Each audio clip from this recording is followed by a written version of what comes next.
At the time of recording, I'm having a pleasant morning of February 2nd, eagerly awaiting my copy of Persona 3 Reload. Or at least I was. I'm going to touch on DLC rumors about this game, so if you do not want to hear anything about that, I suggest not listening any further. Going back to when this remake was announced, let's just say I was pretty annoyed.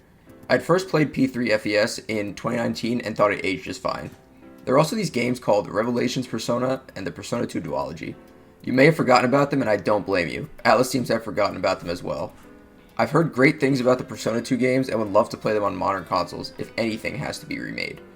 For P3 Reload, I absolutely do not need to play this remake, but I'm a sucker, so here we are. I say this as I look to my shelf and see every Pokemon game I've bought despite thinking they haven't been good in over 10 years.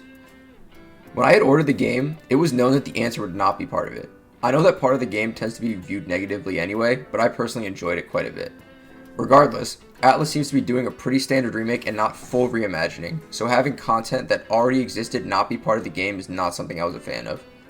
I also want you to take note that with this remake, Atlas has now moved on to the $70 price tag, so having your first game at that price point remove content is not a good look.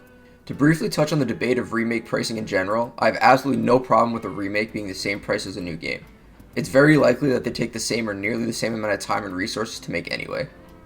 Now here comes the rumor. If you have been following any Atlas news in the last year, it's very likely you would have come across a Twitter account known as Midori. They seem to know a good amount of information regarding Sega and Atlas. Now, before P3 Reload is even available anywhere, Midori has supposedly leaked that it will be getting the answer as DLC, as part of Sega trying to increase the longevity of its games. And if we look at the DLC prices from recent Atlas games, it's fair to assume that it will be $30 at the absolute minimum. So now we are going to have a remake that removed content that was in a previous version, then released that content as DLC, not even day one, and charge you, at best, probably $100. When I played FES in 2019, I bought a brand new, sealed copy from Amazon for $13. To me, this is even worse than just pretending the answer never happened. Persona is a JRPG. Who the heck wants to play through a game and then have to come back later to really finish it? It's not live service. Why are we trying to make all of gaming into a live service? Just put out the damn game when it's ready. This is a frustration I've been having with the gaming industry for a bit now, but since I don't care about the other games this has affected, it never really mattered to me. And I'm not even going to put all this blame on the industry. You can pick any reason you want to as to why, but everything in general seems to just be moving towards being about FOMO, or fear of missing out. Everything comes into and leaves a general discussion so quickly that things are being put out too early or intentionally split up to try and be more relevant more often. It also helps that this would result in more money for the companies. If you want to take part in what people are talking about, you better not think about it and buy it quickly. You wouldn't want to be indecisive and miss out, would you?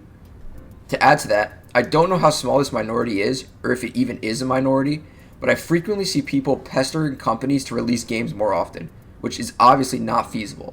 Splitting the games into parts allows them to satiate that crowd while buying time to make the next game. I've been a firm believer of supporting games and game developers you like by buying their games, especially on day one if you can. But all of this has made me look back and change my stance. My first experience with Atlas games was with Persona 4 in 2015. Since then, I made my way through a lot of their games and can probably say they are my favorite developer right now.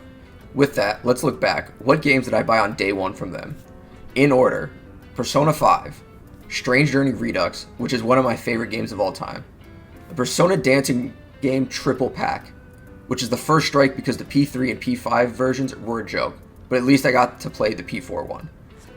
PQ2, Catherine Full Body, Persona 5 Royal, which is my first Atlas re-release with added content that I got after having played the original, but this came right as COVID lockdown started, so I was fine with it. Persona 5 Strikers, SMT3 Nocturne Remaster, and SMT5, which I personally loved the experience of, even though the story was kinda weak and it felt like things were moved around last minute. Okay, so as of this point, there's really only been one dud. Now let's look at the next ones. Soul Hackers 2, which was an absolute joke. I bought the limited edition and was still locked out of being able to use Iho, the demon that the limited edition came with a figure of. I forgot why, but for some reason I did not play it on day one and I'm thankful I waited. There were updates that added demons and improved quality of life. When I finally got around to playing it, I bought the DLC before even starting it because it's built into the main game. So that's another purchase, and even with that, the game was still lacking. Next, Persona 5 Tactica, which, while I respected the idea and liked that they were trying something new, the execution was really bare bones and I did not enjoy it in the end. Then, to rub more salt in the wound, I also saw that the physical edition is on sale for $20 now. Not even 3 months since the game came out. Oh, and let's not forget, of course I also bought the DLC for that one.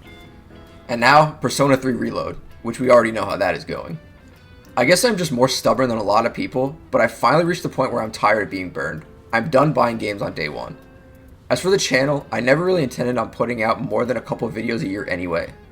I'm a bad speaker and this is just for some fun. But yeah, I will not be putting out anything for P3 Reload anytime soon.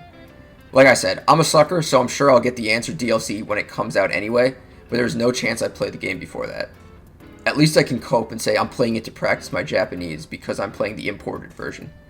Speaking of practicing Japanese, I may instead pivot to giving this channel a real use of putting out videos talking about either manga I read or games I've played in Japanese to practice my speaking ability. I'm also working on making my own game. So yeah, sorry for the rambling. See you in the next one, whatever that may be.